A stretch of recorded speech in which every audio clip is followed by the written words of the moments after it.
चलिए आइए अब हम लोग पढ़ते हैं 25.3 सम कॉमन फिनिशेस, कुछ सामान्य परिसज्जाएं।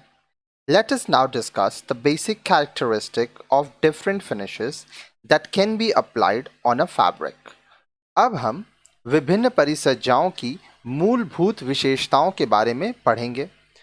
देखिए, बेसिक फिनिश जिसको हम लोग आधारभूत परिसज्जा कहते हैं, इसमें बहुत कुछ है। सबसे पहले आइए देखते हैं स्काउरिंग और क्लीनिंग, इसको मंजाई या सफाई कहते हैं।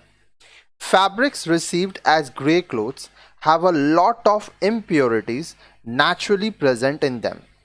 ग्रे कपड़े के रूप में प्राप्त वस्त्र में प्राकृतिक रूप से कई अशुद्धियां पाई जाती हैं। These may be oils, waxes and dirty stains acquired during construction of the fabric. अब देखिए, यह वस्त्र निर्माण के समय जब कपड़ा बनाया जा रहा होता है, उस समय लगे हुए तेल, मोम और मैल के धब्बे हो सकते हैं। कंप्लीट रिमूवल और cleaning of these impurities is important before applying any other finish. किसी भी परिसज्जा को करने से पहले इन अशुद्धियों को पूरी तरह से सफाई करना बहुत जरूरी है। This cleaning is called scouring and is done to all fabrics with the help of soap solution and chemicals.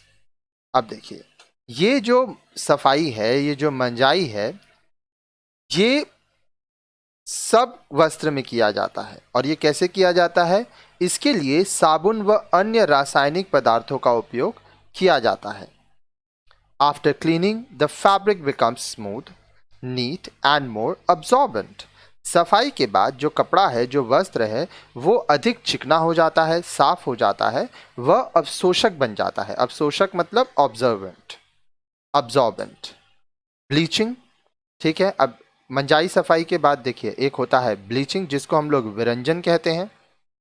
When fabrics are made, they are not white in color due to impurities and coloring material present in them. जब वस्त्र तैयार होते हैं तब वह अशुद्धियों व रंग सामग्री की उपस्थिति के कारण एकदम सफेद रंग के नहीं होते हैं। टू मेक देम वाइट और to dye them in light colours they are bleached. उन्हें सफेद व हल्के रंग में रंगने से पहले उनका विरंजन किया जाता है, उनका ब्लीच किया जाता है। Suitable bleaching agents are used to remove the colour from the fabric.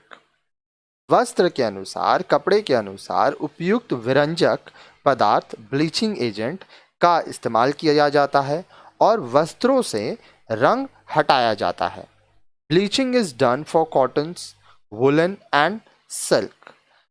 विरंजक क्रिया सूती, कॉटन, वुलन, ऊनी और सिल्क के कपड़ों पर की जाती है। Man made fabrics do not need bleaching as they are naturally white.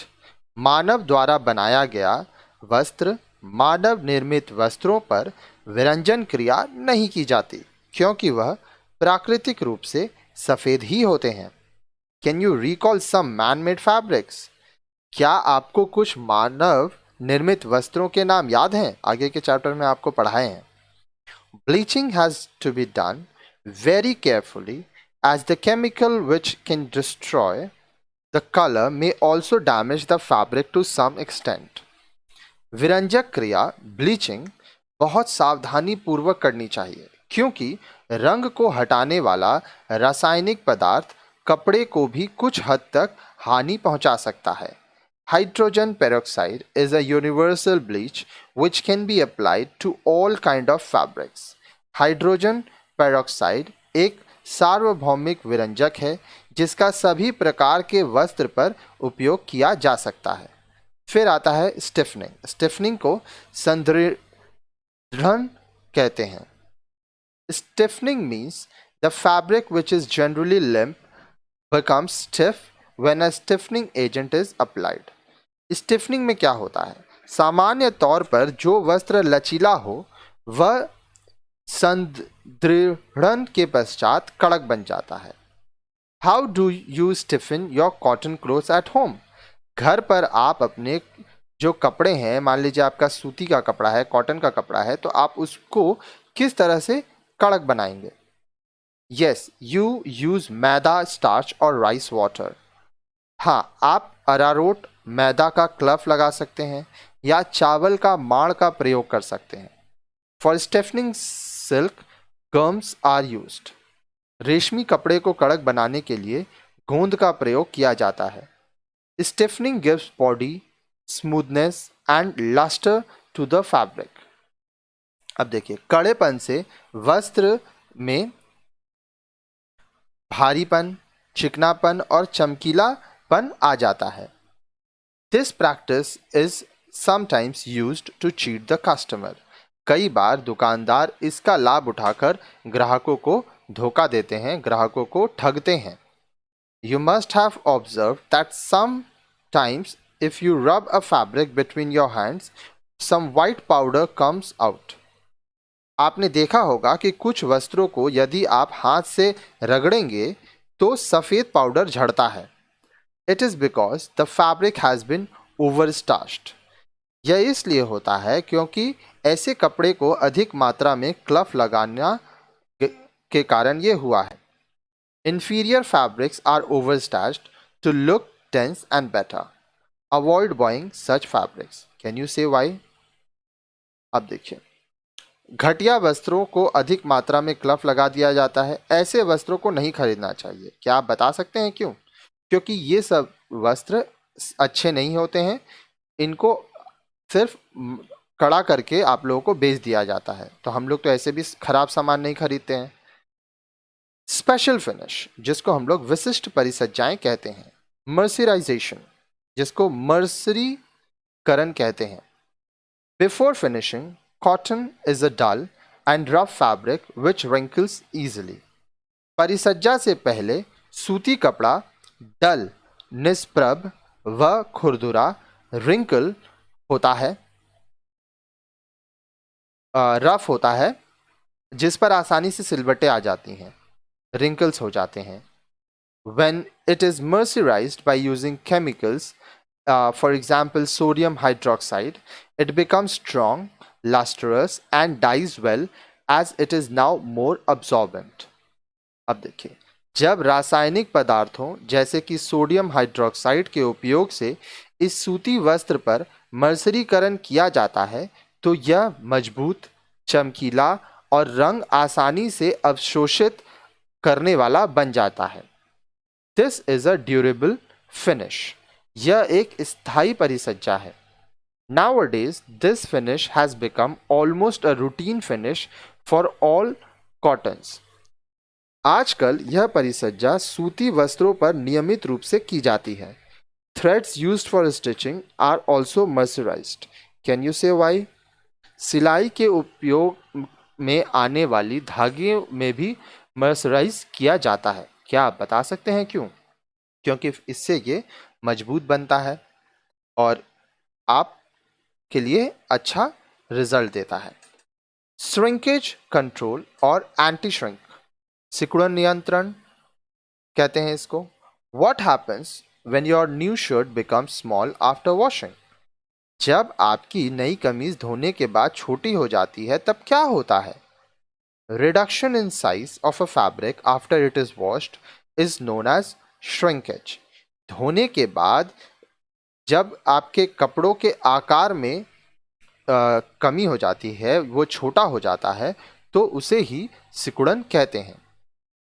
If the label on the fabric reads Sanforest or anti-shrink or shrink proof, then it means the fabric has received a finish for shrinkage control and such a fabric will not shrink on washing. अब देखिए, बोल रहा है यदि वस्त्र पर लगे label पर सैनफोराइज्ड या सिकुड़न प्रतिरोधक, एंटी श्रिंक या श्रिंक प्रूफ लिखा हो तो इसका अर्थ है कि वस्त्र में सिकुड़न नियंत्रण के लिए परिसज्जा की गई है। If this marking is not there on the fabric, you may shrink the fabric yourself at home. अब देखिए, ऐसा वस्त्र अगर मान लीजिए ये नहीं किया गया है, ठीक है, तो आप इसको अपने घर पे ही सिकुड़न रहित कर सकते हैं। You probably do it many a times, हो सकता है आप ऐसा करते भी हो। You soak the fall in water before putting it on the sari और soak the cloth before getting a suit made out of it. अब देखिए, साड़ी पर फॉल लगाने से पहले, कपड़े से सूट बनाने से पहले आप कपड़े को पानी में कुछ देर भिगोकर रखते हैं। Purchase the fabric a little more than what you need, soak it overnight, squeeze and dry it. The garment made for this fabric will not shrink on further washing. कपड़ा खरीदते वक्त आपको जितना ज़रूरत है, जितनी आपकी आवश्यकता है, उससे कुछ अधिक ही कपड़ा खरीद कर इसको पानी में रात भर भिगोइए, निचोड़िए और सुखाइए। इस प्रकार के वस्त्र से बना कपड़ा धोने पर फिर नहीं सिकुड़ेगा। आगे देखिए, वाटर प्रूफिंग, जल अवरोधन। Fabrics to be used as raincoat, umbrellas and tarpaulin have to be treated with chemicals to give them a property which makes them water resistant. The finish is called waterproofing and it is a durable finish.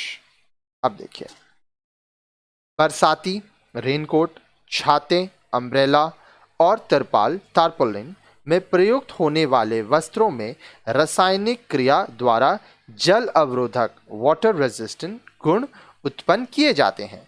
इस प्रकार की परिसज्जा को water proofing कहते हैं और यह एक अस्थायी परिसज्जा होती है। फिर आता है पार्चमेंटिटाइजेशन, पार्चमेंटीकरण। Have you observed something different about the organdy fabric? Yes, it is stiff though thin. At the same time, it is quite transparent and when washed, the stiffness still remains. क्या आपने ऑर्गेंडी वस्त्र में दूसरे वस्त्रों से कुछ भिन्नता पाई है? यह झीना लेकिन कड़क होता है। यह पारदर्शी भी है और धोने के बाद भी इसका कड़ापन बना रहता है।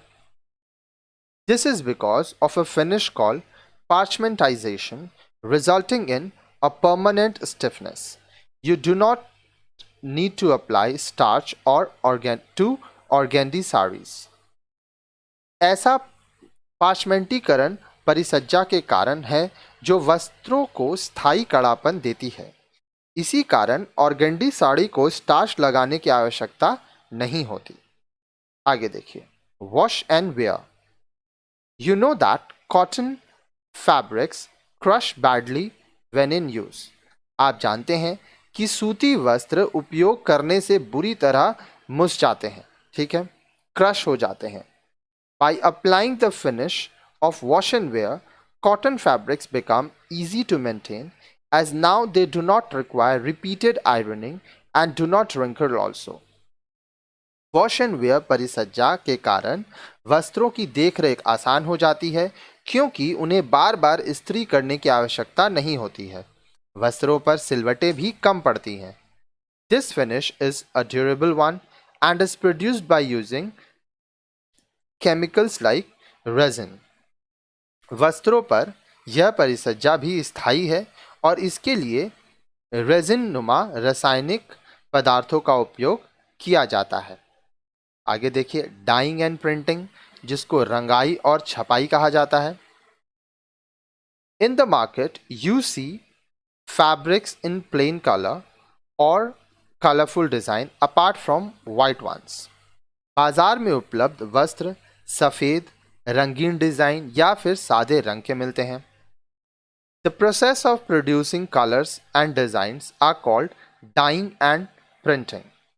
वस्त्रों पर रंगने और डिज़ाइन बनाने की प्रक्रिया को रंगाई व छपाई करना कहते हैं। Dyeing gives a solid colour to the fabric whereas printing is an application of dyeing at specified areas to create a design. अब देखिए, रंगाई से संपूर्ण कपड़े पर रंग आ जाता है जबकि कपड़ों के कुछ खास हिस्सों में रंगों से डिज़ाइन बनाने को छपाई कहते हैं। It is very important for the died and printed fabric to be color fast. Otherwise, if the color runs on washing, rubbing or ironing, the design is destroyed. यह बहुत ही महत्वपूर्ण है कि रंगीन व छपे हुए कपड़ों का रंग पक्का, दृढ़ या कलर फास्ट होना चाहिए, क्योंकि यदि रंग धोने, रगड़ने या इस्त्री करने पर निकलता है तो डिज़ाइन खराब हो जाता है। आगे देखिए। A simple test to check the color fastness is to rub a wet white hanky against the colored fabric. पक्के रंग की पहचान करने के लिए एक गीले सफेद रुमाल को रंगीन कपड़े पर रगड़िए। If the color comes on it, the color is not fast and the fabric should not be bought. यदि रंग रुमाल पर लग जाए तब रंग पक्का नहीं है। ऐसे कच्चे रंग के कपड़े वस्त्र न खरीदें। If you have bought a cotton fabric whose color runs, wash it only in cold water with salt added to it. यदि आपने कच्चे रंग का नया सूती वस्त्र खरीदा हो तो उसे नमक वाले ठंडे पानी में भिगोकर ही धोएं। This will help in fixing the color to some extent. इससे रंग को कुछ हद तक पक्का हो जाएगा और जो रंग है वो नहीं निकलेगा।